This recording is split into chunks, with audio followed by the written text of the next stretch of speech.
Hi guys, it's Fernando from Fixipedia. Got this MacBook Air. This is a MacBook Air A1466 that came in, and the client said it wouldn't turn on.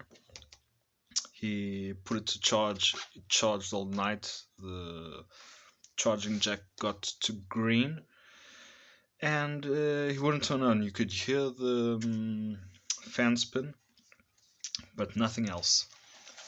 And the first thing I did was and this is why I have to buy a microscope so I can show you these types of repairs.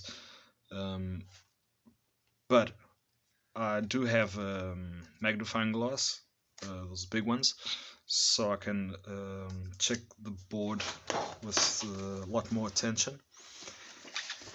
And I opened it up. First thing I did was I took out the SSD, I took out the cables, I took out everything that was like extra, the wireless card, everything. I just let the essentials. I also took out the battery, obviously, the connector from the battery to the main board, and let it sit for a few minutes. Then I came back, turned back the connector, and nothing. The fans would spin. CPU would get warm, but nothing. So I took out the board and I checked it under the microscope, under the magnifying glass in this case. And what I noticed was this tiny little resistor over here. It was sort of like cracked right over here. So I got a donor board, changed it with my hot air. You can even see that this is broken from me trying to take it out carefully, but this always seems to tear. Change it, and I'm almost certain that it's gonna turn on. So I'm just gonna put in the essentials and turn it on, see what happens, and hopefully it will turn on. But this is to say that I should have bought a microscope already a long time ago. So actually something that I really need to do, because I forgot to put this back where it was.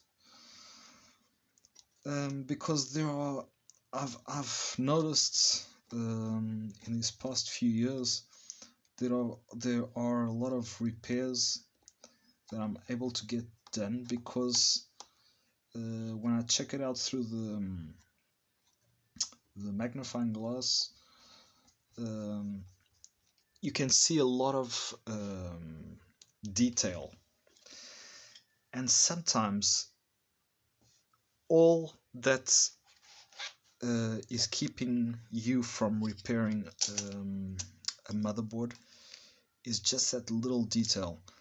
I don't know how many times in the past, and people that work around me in nearby stores that sometimes bring things into repair.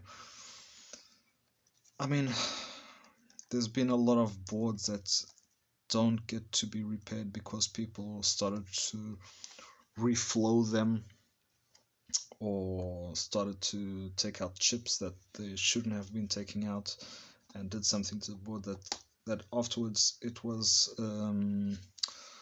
no longer viable to repair. So and I've been guilty of that too in the past.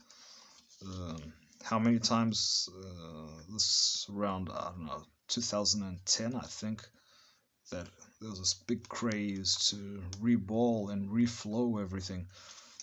And today what we know is 90% or even more wasn't even possible to do those repairs like that. You'd either have to change the chip entirely, or it wouldn't work. So it's, you live and you learn. But I think I truly think that that's the big the big step that I have to take in terms of investment is going to be a really good microscope, so I can check everything out. I don't think you guys can see this, but this is a little oxidized over there. It's got a little dirt. What I usually use, this is the best thing to use, is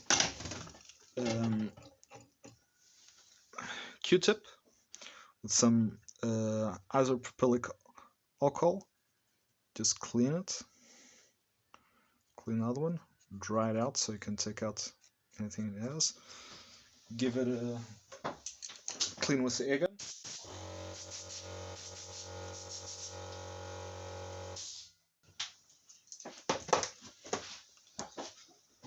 That should be okay, so I'll put it back in. Okay, so let me get the screw for this one.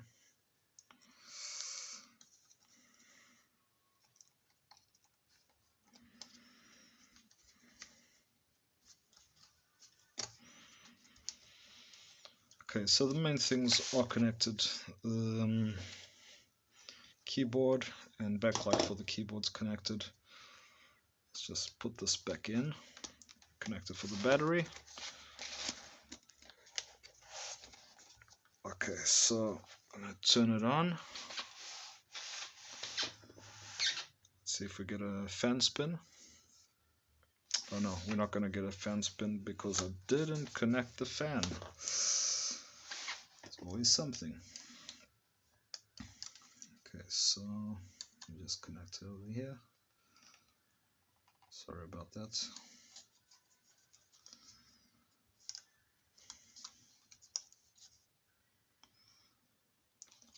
I remember this happens a lot when I started working on laptops. I'd forget the fan, I'd put it all back together, and then I'd have to take it all apart and connect the fan again.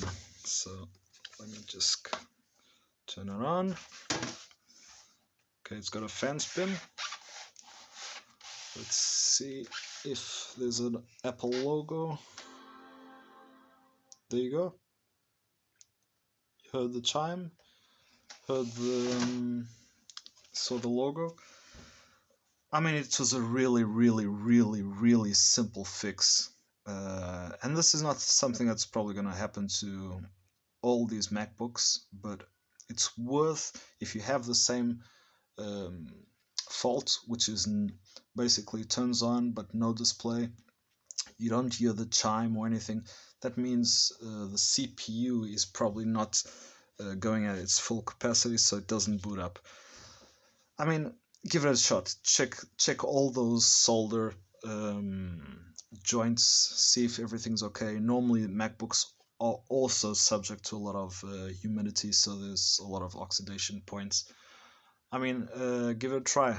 Hope this helped, and if it did, please share, subscribe, give me a like, and we'll see you in the next one. Thanks. Bye bye.